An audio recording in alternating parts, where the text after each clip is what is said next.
Chapter 6. 5 little sailor boys going in for law. One got in chancery, and then there were 4. One more of us acquitted.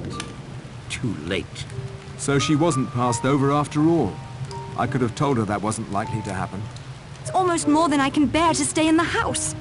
5 gone now. 5 lying in their rooms under those sheets. Cold. Forever cold now. Steady on, Vera. We can't lose our grip now. Bleak House by Charles Dickens is a scathing indictment of the Chancery Court. Until it was merged with the common law courts in 1873, at its worst, cases of estates and inheritances could carry on for the entire lifetimes of those involved. To get caught in Chancery Court literally might have meant one could die there. I can't help but feel that Mr. Owen has that particular fate reserved for me. My time would appear to have come. Miss Brent refused protection. At least what mortal hands could provide. Will you, Judge? Not at all. I welcome it. My days on this earth may be few at this point. All the more reason I relish every one. But it was the participants in the cases whom the Chancery Court often crushed, not the judges. An interesting point, Miss Claythorne. I'll certainly have to think that over. There is another point I'd like to make. There usually is. One of us is a murderer. Everything must be done to safeguard the 4 of us who are innocent. Mr. Lombard, you have a gun. I'll be damned if I'll give up my revolver. Happily, there are enough of us still alive to force the issue if necessary. Oh, very well then, since you've got it all taped out. It's in the drawer of the table by my bed. I'll get it. I'll just keep you company if you don't mind.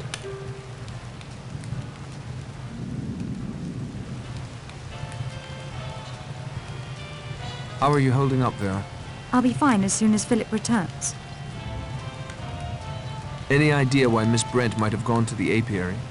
Even with her belief in divine intervention on her behalf, I don't see her going there of her own free will. A pleasure as always, Miss Claythorne.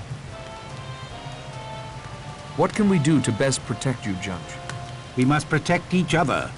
Miss Claythorne is right. It may be only my ego insisting I'm the next victim. Even if I am, Owen is running out of time. Your brother is certain to raise the alarm if you don't return tomorrow. That means a boat, weather providing. Owen still has much to accomplish before then. If I'm guarded, he may well pass me over.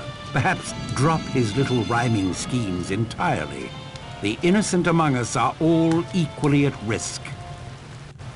What's your opinion about how Miss Brent got to the apiary? That one point has been worrying me like a bit of beef stuck between my teeth. It seems obvious to me that she wasn't carried. She was lured there. How, I don't know. But it had to be by the one person amongst us she would trust implicitly. But who would that be? I'm afraid my deliberations have come to focus on you, Miss Claythorne. If you gentlemen will excuse me. Vera, you shouldn't be alone. As long as Philip and Mr. Blow are together, and you 3 remain together, I'm perfectly safe. I am grateful for your assistance, Judge Wargrave.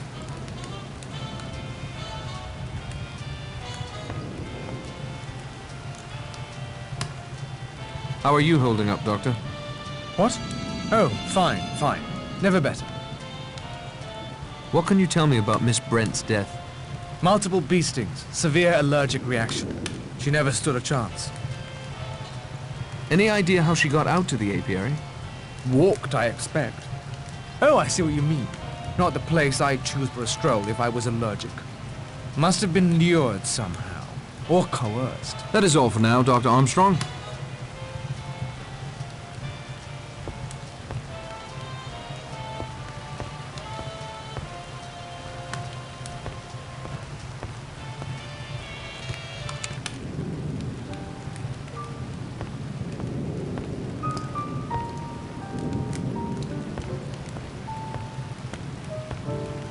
Snooker, Doctor? I'm not sure I could give you much of a game. Hands are a little shaky. But I'll try if you like. Excellent.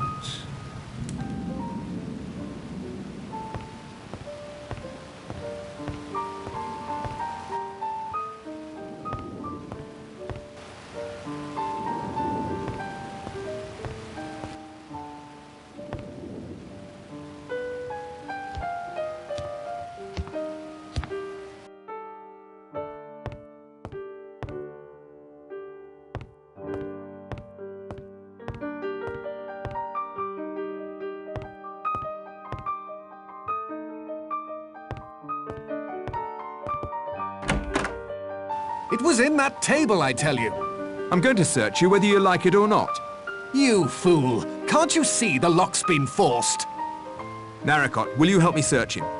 I won't resist.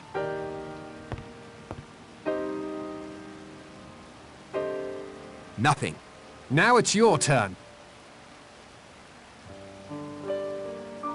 Not even a stray bee. And you, Mr. Narracott? Go right ahead.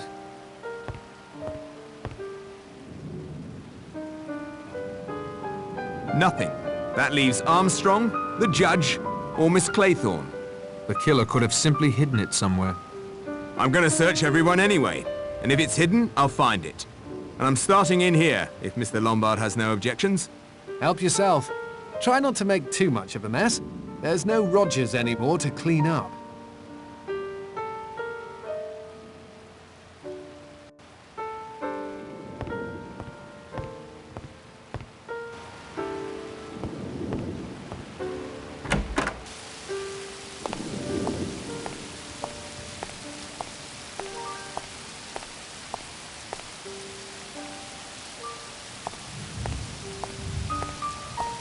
I'll talk with you some more later.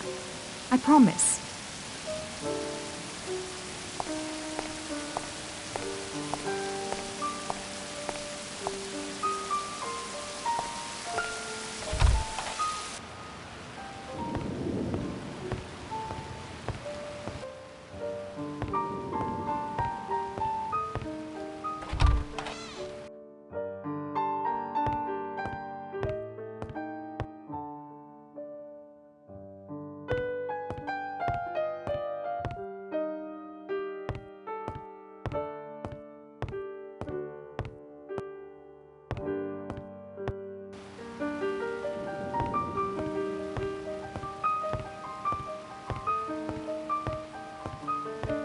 Well, Doctor? A dangerous game. If it fails, Ah, Mr. Narracott. Any luck finding the revolver? None. Mr. Blore has searched us, and I heard Miss Claythorne yelling at him to watch his hands earlier, so I suspect she's been searched as well. The murderer has had plenty of time to devise a hiding place. I don't fancy it will be easily found. If you'll excuse us, we'll continue our game.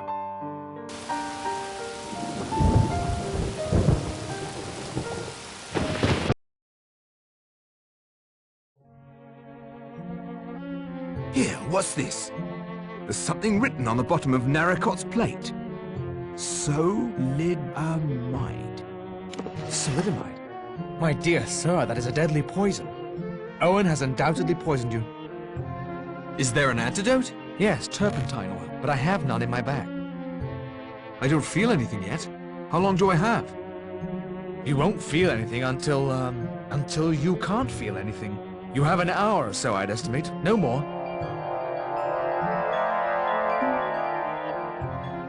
I say, turpentine oil can be found in Bellman's Universal Embrocation, a patent medicine for rheumatism and minor aches and pains. I never prescribe it. It can cause a nasty rash if over-applied. But there may be some in the house. Beastly night again. I can't see why anyone would want to build a house here. With war coming on, it may be useful as a coastal watch post.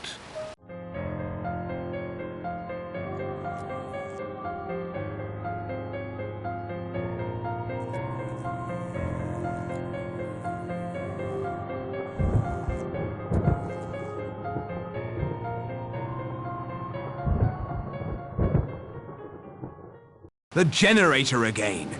No one's going out in that squall to repair it this time.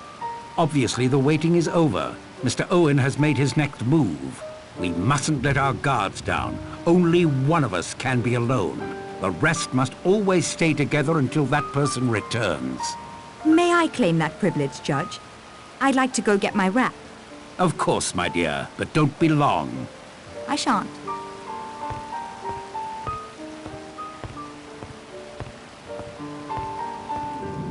Do you really think there'll be a war, Judge? I don't see it myself. One world war should have shown any sensible person the folly of such a course. My dear doctor, if there's one thing I believe Mr. Hitler is not, it is a sensible person. That was Vera screaming. I think it was coming from her bedroom.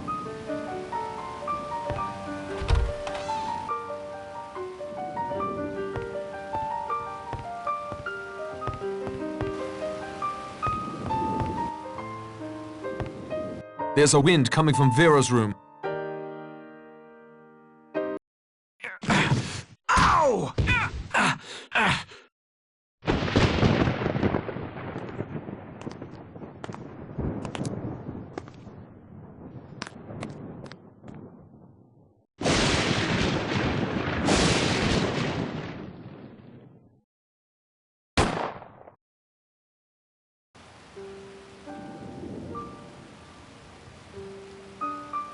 That sounded like it came from the dining room.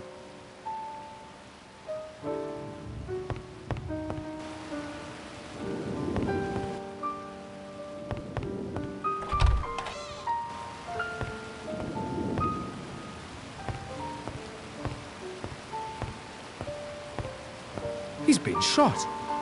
Death must have been instantaneous. The figures! Look at the centerpiece! They say trouble comes in threes. It would appear that they're correct. First poison, then the generator, then the poor judge.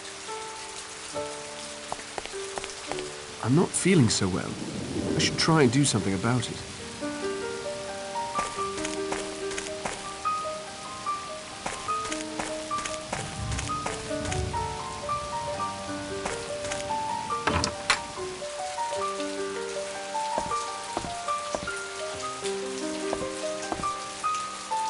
This petrol tank is empty.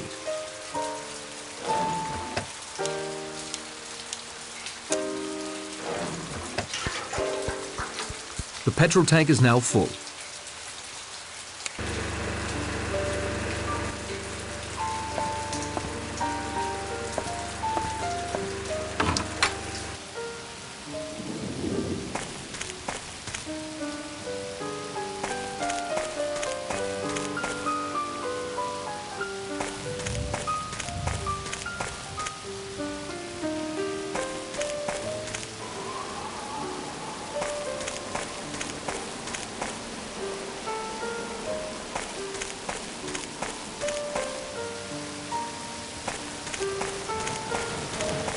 I'm not feeling so well. I should try and do something about it.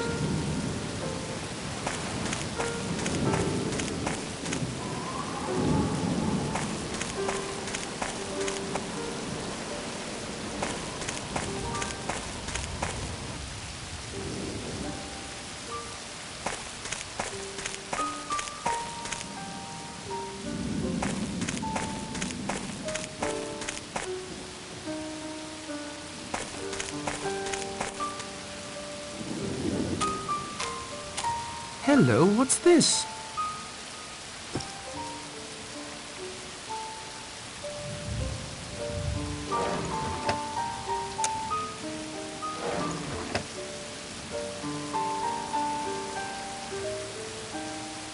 That did the trick. I feel much better now.